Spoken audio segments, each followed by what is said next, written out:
cewek lebih suka cowok yang buncit tapi kaya atau cowok yang badannya bagus tapi miskin? Gua jawab jujur bro, wanita lebih suka cowok yang badannya bagus dan kaya. Dan faktanya bro, kalau lo masih sibuk mempertanyakan ini, bahaya banget. Kenapa? Karena besar kemungkinannya lo akan jadi cowok yang buncit dan miskin. Kok bisa gitu? Karena pertanyaan ini biasanya ditanyakan buat mencari pembenaran. Pembenaran buat nggak olahraga, pembenaran tentang nggak apa-apa hidup dengan perut buncit, pembenaran buat males-malesan dan nggak berjuang. Dan biasanya bro, orang yang mentalitasnya selalu cari pembenaran juga akan sulit kaya, sulit sukses, sulit berhasil. Kenapa? Karena dia hobi banget cari-cari alasan. Hobi banget nyalah-nyalahin semua orang atas kegagalan hidupnya. Dan biasanya luar biasa malas. Gue yang ngeliat lo sebagai saudara seperjuangan bro, nggak pengen lo jadi buncit tapi kaya atau badannya bagus tapi miskin.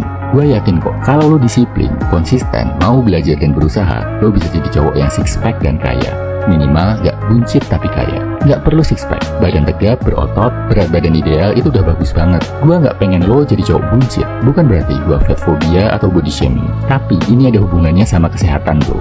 Perut buncit itu tandanya lo punya lemak berlebih di area perut lo, namanya visceral fat. Menurut penelitian ilmiah manapun bro, visceral fat ini bahaya banget. Kalau lo buncit, biasanya lemak lo nggak cuma ada di bawah lapisan kulit, tapi juga nutupin organ-organ dalam lo kayak hati, usus, ginjal, jantung, dan lain-lain. Otomatis, risiko kena penyakit kayak diabetes, stroke, jantung akan jauh lebih tinggi. Stop menganggap perut buncit sebagai bentuk kemakmuran. Karena itu sebenarnya adalah tanda kesakitan paling jelas yang bakal menggerogoti usia lo. Kalau gitu mendingan six pack tapi miskin ya bro? Nggak juga. Cowok kalau badannya bagus banget tapi bego, nggak bisa cari duit, nggak bisa mimpin, toksik, juga nggak akan punya value bro di mata wanita dan masyarakat. Jadi kuncinya gini bro, lo harus buang jauh-jauh mentalitas mendingan. Apalagi lo masih muda. Kalau mau jadi high value man, gak ada istilah mending buncit tapi kaya atau mending badan bagus tapi miskin. Cuma cowok malas yang selalu pakai mentalitas mendingan.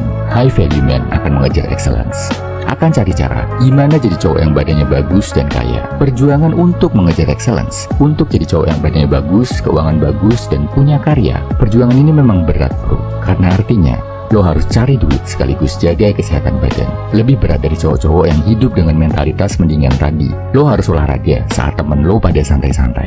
Lo harus belajar, harus kerja saat temen lo pada rebahan. Lo harus hidup disiplin, konsisten, dekat sama Tuhan saat temen lo pada ngejar kesenangan dan nurutin nafsu.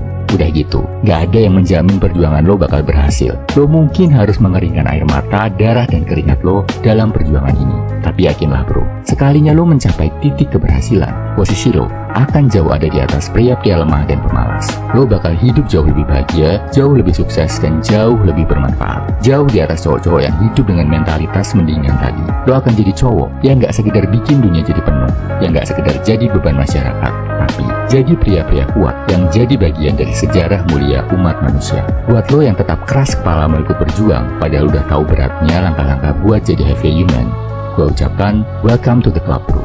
Mari kita berjuang bersama. Salam high value man, semangat bro.